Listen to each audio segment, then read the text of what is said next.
अस्सलाम वालेकुम, मैं हूं अतीक इस्लाम। अल्लाह पाक के ख़ास करम और उसकी लाजवाल रहमतों के साथ आज का व्लॉग शुरू करते हैं। और आज का व्लॉग है भैंसों के बारे में। पंजाबी में मज्जां, बछड़े, बछड़ियाँ और कट्टे कट्टियाँ। डॉक्टर साहब इसी तरह? जी ठीक। अच्छा, हम इसका व्लॉग आज बनाने जा रहे हैं और व्लॉग बनाने जा रहे हैं कि एक बीमारी आम हो चुकी है जिसको हम कहते हैं कि उसके जिस्म के ऊपर ना फोड़े नुमा हो रहे हैं।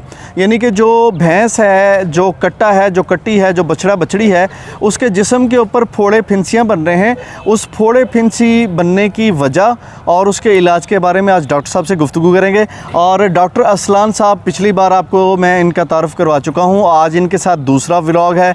लोगों ने इनका व्लॉग को बहुत ज़्यादा पसंद किया था क्योंकि इनकी जो इन्फॉर्मेशन है वो बड़ी ऑथेंटिक और बड़ी ही अच्छी होती है। तो आज डॉक्टर साहब से पूछेंगे कि डॉक्टर साहब ये क्या बीमारी है जिसमें डॉक्टर साहब जो जानवर का जिस्म है उसके ऊपर फोड़े फिंसियाँ आ रहे हैं, क्या वजह है? Thank you so much Atiq भाई। नाजरीन अस्सलाम वालेकुम, मेरा नाम डॉक्टर असलान ज़फ़र है। आज के सेशन का आगाज़ करेंगे। ये जो बीमारी है इसका नाम है लंपी स्किन डिजीज़ वायरस। ठीक है, ये एक वायरल बीमारी है जो कि एक वायरस के थ्रू फैलती है। इसका नाम है लंपी स्किन डिजीज़। इसका अंग्रेज़ी में यही नाम है। ये पॉक्स वायरस की नस्ल है ये, जो कि इंसानों में पॉक्स वायरस आता है, उसकी एक नस्ल है पॉक्स विरिडी की। यानी चिकन पॉक्स इसको हम कहते चिकन हैं? पॉक्स हो गया, स्मॉल पॉक्स हो गया, काउ पॉक्स हो गया, ये उसकी एक नस्ल है।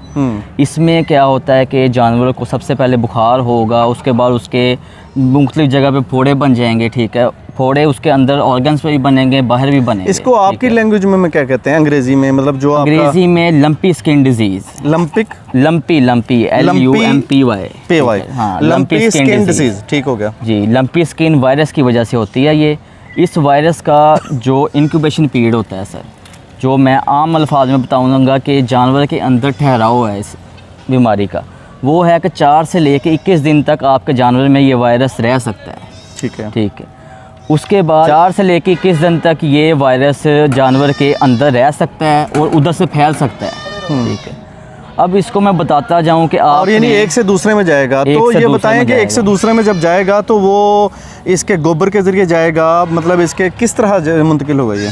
सर ये जो स्किन में बनते हैं ना, उसकी खाल में जो फोड़े बनेंगे उसमें पीप होगी, उसमें पानी होगा, जो भी चीज़ होगी वो उससे फैलेगा। ठीक है। वो आपके कपड़ों को लग जाए, आपके हाथों को लग जाए, मतलब कि आप दूसरे जानवर को पकड़ें। सबसे ज़्यादा ज़रूरी है ये चीज़ इंसेक्ट से, हशरात से फैलती है। ठीक है। उसमें कीड़े मकोड़े आ जाते हैं, जो भी है टिक माइट, उसमें चिचड़ आ जाते हैं कई किस्म के, उसमें 2-3 किस्म की फ्लाइज़ आ जाती हैं, मक्खियाँ आ जाती हैं, उसमें डंग वाली मक्खी भी है, वर्बल फ्लाइज़ हैं, स्टेबल फ्लाइज़ हैं। ठीक है, मतलब कि हशरात से, इंसेक्ट से ये फैलता है, इंसानों से भी फैलता है ये। ठीक है, वायरस किसी भी थ्रू फैल सकता है। और सबसे ज़रूरी बात, आपने इस वायरस को पहचानना कैसे है अपने जानवर में, मतलब कि आप में ये बीमारी आ गई है आपके जानवर में, आपने कैसे डायग्नोस करना है कि यही बीमारी है। इसके मैं साइंस बताने लगा हूँ जो इसमें अलामात आती हैं। सबसे पहले जानवर को बुखार होगा, जानवर खाना पीना छोड़ देगा। ठीक है, जानवर के पेट में कोलिक पेन्स होंगी, जानवर जो है मुंह से झाग निकालने लग पड़ेगा, थूक निकालने लग पड़ेगा। ठीक है, उसके बाद जानवर के जो कुव्वत मुदाफ़र बनाने वाले नोड्स होते हैं, ठीक है, अल्लाह पाक ने रखे हुए हैं, उसे कहते हैं लिम्फ नोड्स। वो उसमें क्या होगी, ये सोजिश पड़ने लग पड़ेगी। ठीक है, उसके बाद क्या होगा कि जानवर के पूरे स्किन में कोई इसकी जगह नहीं है, कान से लेके आँख तक, पूरे जिस्म में, पसलियों तक। ठीक है, उसके बाद पीछे पुठ तक, टांगों पे जो हैं इसमें नोड्यूल्स बनने लग पड़ेंगे, फोड़े निकलने लग पड़ेंगे। ठीक है, और जानवर क्या करेगा, और ये भी बताता जाऊँ कि अगर आपका बच्चा है उसके टेस्टिस पे ये चीज़ आ जाएगी। ठीक है, टेस्टिस पे भी फोड़े बन जाएंगे और बच्चा आपका इनफर्टाइल हो जाएगा, ब्रीडिंग के काबिल नहीं रहेगा। ठीक है, मैं भी आपको मैं बताता जाऊँ कि गाय जो है वो भी जो है गब्बन नहीं होगी दोबारा, वो हीट में नहीं आएगी, वो इनफर्टाइल हो जाएगी या वो हीट में ही नहीं आएगी। ठीक है, ये 2 अमल हो जाएंगे गाय में ब्रीडिंग को लेके। अगर मैं बात, खाना पीना भी छोड़ देंगे? खाना पीना तो सबसे अच्छा डॉक्टर साहब, ये है कि दरमियान के सेशन में हम चाहेंगे कि पिछली दफ़ा भी लोगों ने रब्ता किया था और इस दफ़ा भी लोग रब्ता करेंगे। मैं चाहता हूँ कि आप अपनी एक दफ़ा दरमियान के अंदर क्वालिफ़िकेशन भी बता दें, अपना मोबाइल नंबर भी शेयर कर दें, ताकि अगर आपसे कोई रब्ता करना चाहे तो आपसे रब्ता कर ले। आप साथ अपनी लोकेशन शहर भी बता दीजिएगा। जी नाज़रीन, मेरा नाम डॉक्टर असलान ज़फ़र है। मेरा ताल्लुक़ जो है सादकाबाद डिस्ट्रिक्ट रहीमा खान से है। मेरी क्वालिफ़िकेशन में मैंने doctor of veterinary medicine university of agriculture Faisalabad से किया है। उसके बाद मेरा एमफिल लाइफ स्टॉक मैनेजमेंट में है यूनिवर्सिटी ऑफ एग्रीकल्चर फैसलाबाद। ये है कि आपसे कोई भी बंदा रब्ता करना चाहे डिस्ट्रिक्ट रहीम यार खान में आप सर्विसेज दे सकते हैं? जी, डिस्ट्रिक्ट रहीम यार खान में मैं आपको सर्विसेज भी दे सकता हूँ। और मतलब ये डिजीज़ हो गई, अलामात भी हो गई, इसके अलावा उसके अंदर जो इन्फेक्शन जिस चीज़ से फैलता है वो भी हो गया। अब इलाज की तरफ जो है वो हम आते हैं। इलाज के बारे में मैं अपने नाज़रीन को बताना चाहता हूँ कि अगर खुदा न खास्ता अल्लाह पाक आपके जानवर को आपके नसीब में करे, खुदा न खास्ता अगर ये बीमारी आपके जानवर में आ गई तो आपने सबसे पहले क्या करना है कि एंटीबायोटिक, ठीक है, एक ब्रॉड स्पेक्ट्रम जिसमें एक अमोक्सी का ग्रुप आता है, ठीक है, वेक्सल LA के नाम से एक एंटीबायोटिक आती है वो भी यूज़ कर सकते हैं, एक TS34 के नाम से आती है वो भी यूज़ कर सकते हैं। साथ आपने दर्द के लिए इसे मिलोक्सिकैम यूज़ करवाना है, ठीक है, वो भी कई कंपनियों के नाम से आता है। साथ आपने एवल के इंजेक्शंस भी लगाने हैं ऐसे। अच्छा डॉक्टर साहब, इसके अलावा ये बताइएगा कि एंटीबायोटिक बहुत सारी कंपनीज़ के आ रहे हैं, लोगों को ये पता नहीं होता कि लोकल ले जाते हैं वो बात का, दुकानदार उसको लोकल भेज देते हैं, 2 नंबर चीज़, उससे अफाका ही नहीं होता। एंटीबायोटिक का मकसद यही है ना कि किसी भी बीमारी की शिद्दत में जाने से रोकना है, यानी कि उसको बढ़ने से रोक देता है। वायरस की जो भी बीमारी होती है ना उसके खिलाफ सेकेंडरी बैक्टीरियल इन्फेक्शन, बैक्टीरिया, जिससे मैंने पहली वीडियो में भी समझाया था कि बैक्टीरिया भी सर उठा लेते हैं वायरस की डिजीज़ में, दूसरे बैक्टीरिया उसमें आपने एंटीबायोटिक लगानी होती है। वो आप अपने मुतलका किसी और सिटी में अगर कोई डॉक्टर हैं तो उनसे मशवरा भी कर सकते हैं। उसके बाद आप मेरे डिस्ट्रिक्ट से हैं तो मुझे फ़ोन करके या ऑल ओवर द पाकिस्तान मुझे फ़ोन करके आप मेडिसिन पूछ सकते हैं। मैं सिर्फ आपको बता सकता हूँ कि अमोक्सिसिलिन ग्रुप लगा सकते हैं आप, या एक TS34 के नाम से आती है, ट्राइमेथोपेन सल्फाडीमाडीन के नाम। एक वेब्रामाइसिन कैप्सूल होता है फाइजर का, वो सर ह्यूमन साइड का है, ठीक है, वो आप पोल्ट्री में यूज़ कर सकते हैं, वो लार्ज एनिमल में यूज़ नहीं होता। लार्ज एनिमल में जो उनकी दवाइयाँ बनी हैं मुख्तसर, ठीक है, वही आप यूज़ कर सकते हैं। आप ऑथेंटिक क्या रेफ़र कर रहे हैं इस वक्त? ऑथेंटिक मैं अमोक्सिसिलिन का ग्रुप लगा रहा हूँ एज ए एंटीबायोटिक, ठीक है। उसके बाद मैं मिलोक्सिकैम और फ्लूनिक्सिन दोनों साथ लगा रहा हूँ, ठीक है। ये मेरे नाजरीन जो फार्मर है ये मुझे समझ जाएंगे कि ये कौन कौन से इंजेक्शन हैं, ठीक है। उसके बाद एवल के जो इंजेक्शन है, फेनरामिन मैलिएट के इंजेक्शन है, वो भी आपने अपने जानवरों को लगाने हैं ताकि एलर्जिक रिएक्शन से आपका जानवर बचे। उसमें मुख्तलिफ़ क्रीम्स भी मैं आपको लिख के दे सकता हूँ या आपको रेकमेंड कर सकता हूँ जो कि उसकी स्किन पे, नोड्यूल्स पे आप लगा सकते हैं, ठीक है। उसके बाद बात आ जाती है प्रिवेंटिव की, ठीक है, इस बीमारी से बचना कैसे है, आपने इससे बचना कैसे, इसको कंट्रोल कैसे करना है। जी। आप अब चोलिस्तान के इलाके में ये बीमारी आ रही है, ठीक है, आप पीढ़ी पे जाते हैं, जो है मंडी में जाते हैं जानवर ख़रीदने, आपने अंदाज़ा लगाना है कि जानवर सही कंडीशन में हो, उसकी स्किन में किसी किस्म की एलर्जी ना हो, उसका बुखार चेक करना, उसे किसी के बुखार ना हो, ग्लव्स इस्तेमाल कर सकते हैं वो लोग। ग्लव्स तो चलें साइड पे एक चीज़ है ना, ठीक है, कंपल्सरी चीज़ नहीं है।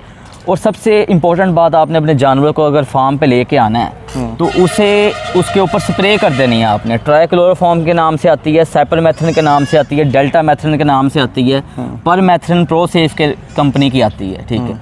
उसको आपने जितनी भी 2-3 ग्राम डोज है लीटर पानी में मिक्स करके जानवर पे स्प्रे कर देनी है और आधे घंटे बाद आपने सर्फ के साथ या किसी भी शैम्पू के साथ जानवर को नहला देना है, ठीक है।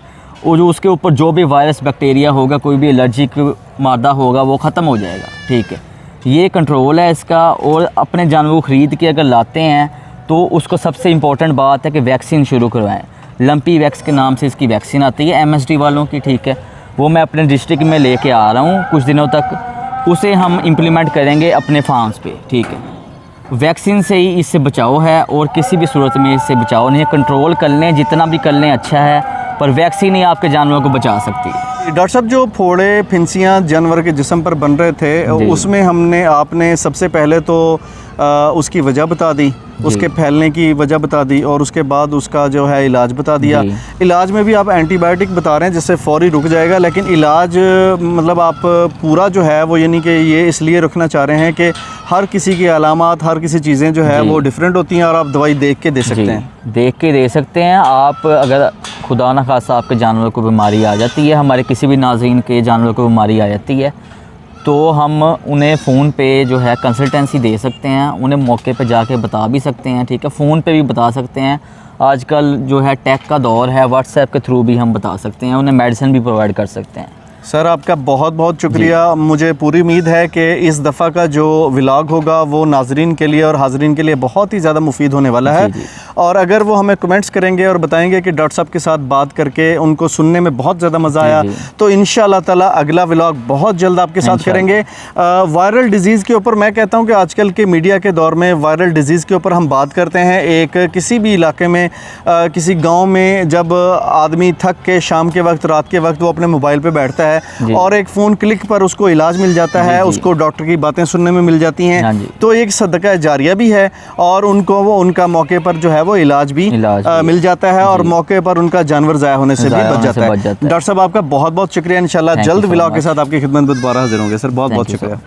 सब भाइयों से दोस्तों से गुजारिश है, हसाम बर्ड्स जो कि अतीक भाई का यूट्यूब चैनल है उसको जो है वो लाजमी जो है वो आप सब्सक्राइब कर लें और इसी तरह जो है उनकी वीडियोस को भी जो है वो लाजमी लाइक और शेयर किया करें, अच्छे अच्छे से कमेंट किया करें। बहुत अच्छे इंसान है, ठीक है। अल्लाह ताला इनको सलामत रखे, आपका भी अल्लाह ताला सलामत रखे, सब भाइयों को दोस्तों को। इसी तरह की जो है वो एक और वीडियो के साथ दोबारा मुलाकात होगी, तब तक के लिए अल्लाह हाफिज़।